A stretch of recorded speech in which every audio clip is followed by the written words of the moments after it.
South Africa. Bismillah ar-Rahman ar-Rahim. Assalamu alaikum. It's just gone 8:21 a.m. and let's start by looking at the local political scenario here in South Africa. And of course, the big news currently in South Africa is our President Cyril Ramaphosa is having set the agenda for the ANC NEC Lekgotla. So what can we expect? Are there going to be any surprises? And once the agenda has been set, going forward, are we going to see implementation? More importantly, that's always the big question. Sometimes these Lekgotlas, State of the Nation, etc., all of these high-level meetings ends up being exactly what it is, lots of talk shops, and then implementation either doesn't happen with immediate effect or happens way, way ahead in the future. People have even forgotten about the issues at hand, and we just kind of move on and start honing in and concentrating on newer issues which has presented the country on the political scene. So let's hear what Sandile has to say. Is he hopeful this time around? Wonderful to have him on the show once again. A very, very good morning to you, Sandile Swana. Welcome to the program. Good morning to you, Julie, and good morning to the listeners of Salam Media. Thank you so much. So let's look at the agenda for the ANC NEC Lekgotla. Any surprises there? Or are we going to be seeing lots of same old, same old, same old? Look, Julie, there have been snippets already coming out of the meeting. For instance, that they are going to fix local government. There's going to be a war room to resolve municipal problems as quickly as possible from an ANC point of view. Now, you will remember that in September, they called a roll call of municipal councils and all that and read the Riot Act to them. Out of that, we have not seen any dismissals, we have not seen any significant improvement. We've seen the January, there was actually an NGC in December, which I attended. There's now been a January 8 statement, which I attended. Now there's this one, which I did not attend. But in all of those meetings, we have not seen tangible progress. In 2019 already, when we talk about local government, the district development model was launched. The pilot science to develop a focused approach, which was eThekwini, Waterberg, or Tambo, where the pilots would be implemented. eThekwini has had to be subjected to a presidential intervention to be rescued. Remember that the accelerated development of the district development model was also launched in eThekwini, but it had to be rescued. It's in the process of that being rescued now. OR Tambo, I am not aware of any serious turnaround and superior performance that has come out of there. Waterberg, I'm not aware of any superior performance just those three, whereby concentrated effort was needed from the entirety of the ANC to say, we can demonstrate once and for all time that we can run a municipality successfully. It has not yet happened in those three. It has not happened. They are not the top performing municipalities in South Africa. Since 2019, the effort has been in progress. So okay, my opening remark would start there. Okay, let me just quote what was said by President Ramaphosa. He says, our main task for this year, as you rightly responded to me in my opening statement, our main task for this year is to fix local government and to fundamentally transfer our economy, and all our actions must be geared towards that. Sometimes we're tempted to try and do everything. If we can focus on these, all the other tasks and issues will fall into place. So during this Lekgotla, we must make sure that we come with an implementation plan it should be a clear template so that we can ensure that we start off the year much more effectively. Now, I can't believe that there hasn't been a clearer template in the past. Why do we have to talk about a clearer template? But be it as it may, he goes on to say that communities need to be mobilized through our community policing forums and other means to work with the police to fight crime in their areas. So my issue is well and good that we have CPFs, but they need to ramp up the training of the police force. They need to stamp out corruption within the police services. If that happens, then we don't need to rely so heavily on ordinary citizens in community policing forums. So there's so many issues that needs to be looked into here.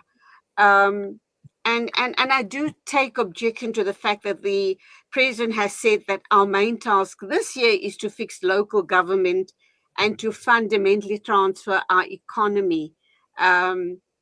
In all our actions must be generated towards that. This should have happened years ago. Sandile. So the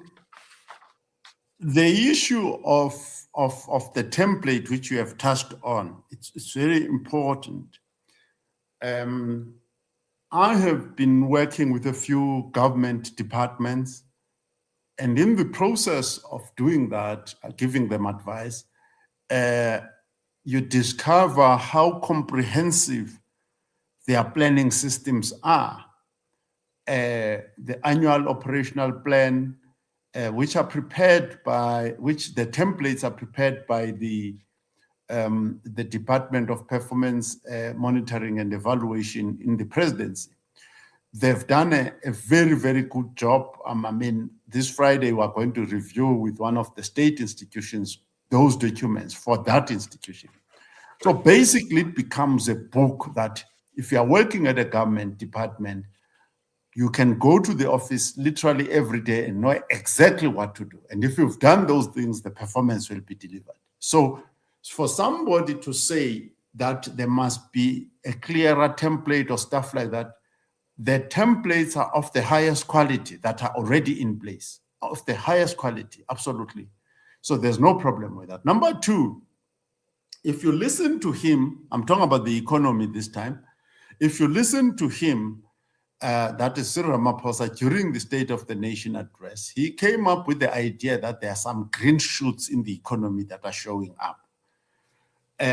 So when I went back to check the figures, when you do an average for the growth rate for 2025, the first 3 quarters, the average is 0.5% GDP growth rate, 0.5%.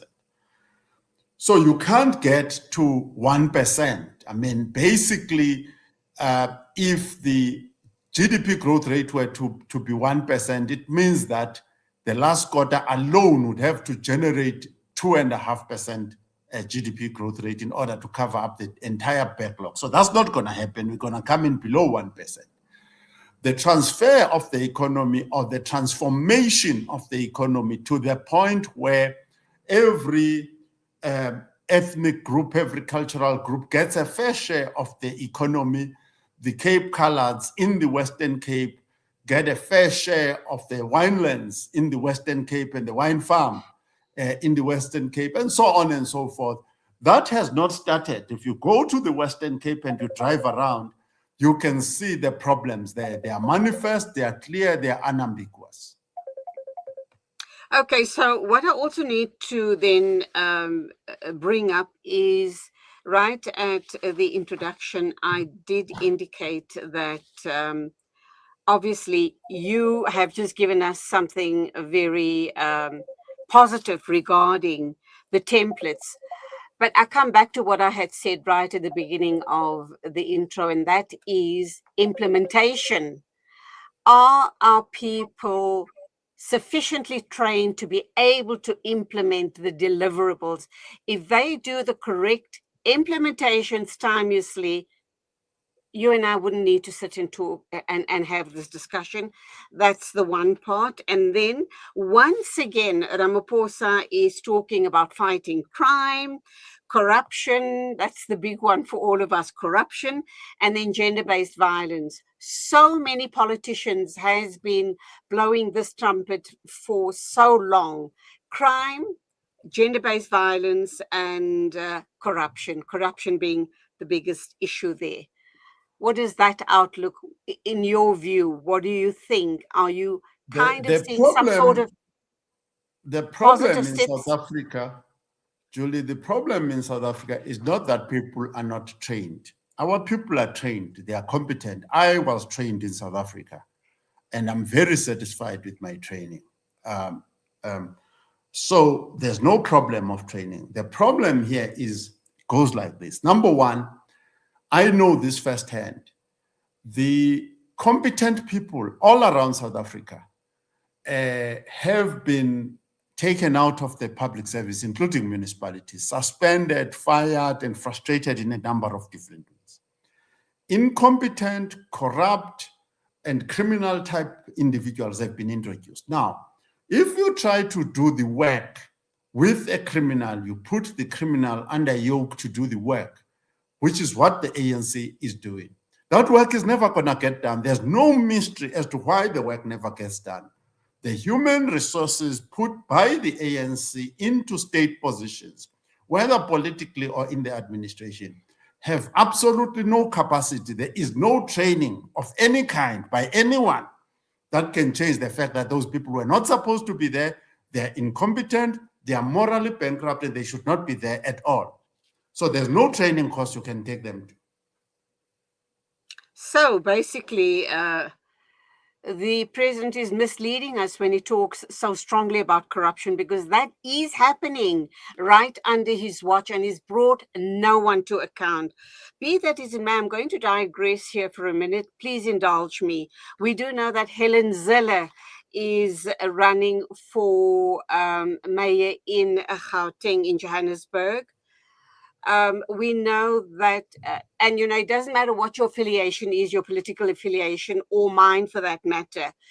But do you believe that she will deliver, taking the success story of the DA in the Western Cape? And is that the route we ought to be going?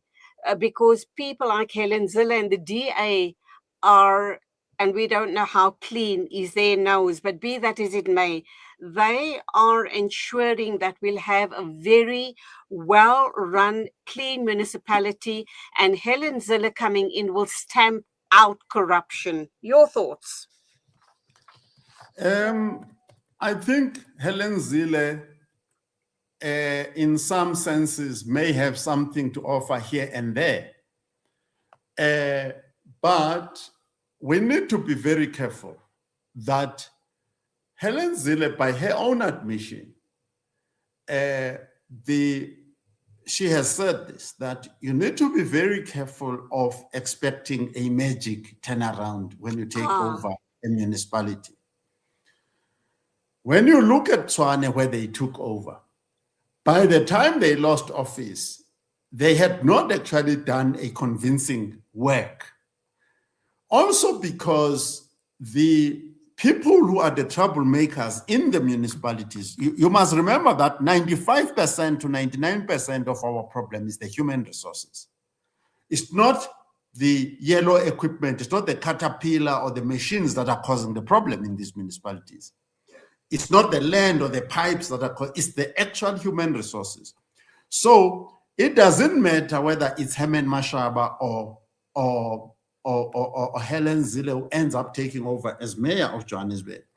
You need to allocate time and bring in the political goodwill to start removing the rotten elements out of the municipality and changing and getting people back into routine of doing those routine things that need to be done on a daily basis. So Helen Zille on her own is not the magic bullet to the city of Johannesburg. For sure, she is not. She may be one of the people that can get us started to get going. But again, we've also had people like Herman Mashaba and so on, and Mpopaladze and others. So she's not a silver bullet by herself. No. Saying it like it is, like it's meant to be said, calling a spade a spade. Thank you indeed. Gosh, I think that we've got our work cut out for us here in South Africa and our municipalities. And I guess the rot starts, if you want to get rid of the rot, you need to start at grassroots level. And yes, if we can get our municipalities up and running very efficiently, effectively, without corruption, this will indeed be a great country. It will very definitely, it definitely will be, the city of gold. As always, wonderful talking to you, Sandile Swana. Till the next time, as always, I look forward to our chats. God bless and take care. Thank you very much. Bye. It is 8:37, and gosh, he really said it like it is, hasn't he? Calling a spade, and it's all about the wrong people. It's corruption. It's cadre development, and that's exactly what is our biggest problem here in South Africa. Let's hope and pray that things start beginning to change. Stay with us. Lots more coming your way right here on News and Views on Salam Media.